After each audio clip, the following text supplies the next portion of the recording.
This beautiful 2002 Boxster S was purchased specifically for the Classic Restoration Challenge from a loyal Paul Miller customer.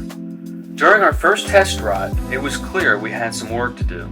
This 22-year-old vehicle has over 74,000 miles and was in need of major repairs as well as maintenance.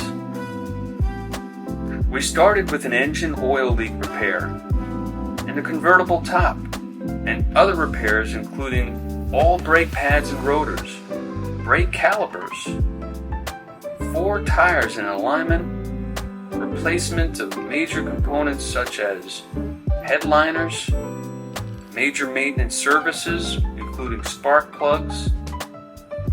The interior and exterior showed heavy signs of use and exposure, but a full interior leather repair, interior detailing, and exterior paint correction brought out the best in this handsome convertible that also has the beautiful hardtop option. All work performed, being considered this Porsche Classic Convertible is now ready for the road and is a real daily driver that continues to capture the imagination of many car enthusiasts, including our staff. We hope you enjoy the vehicle, and thank you from Paul Miller Porsche.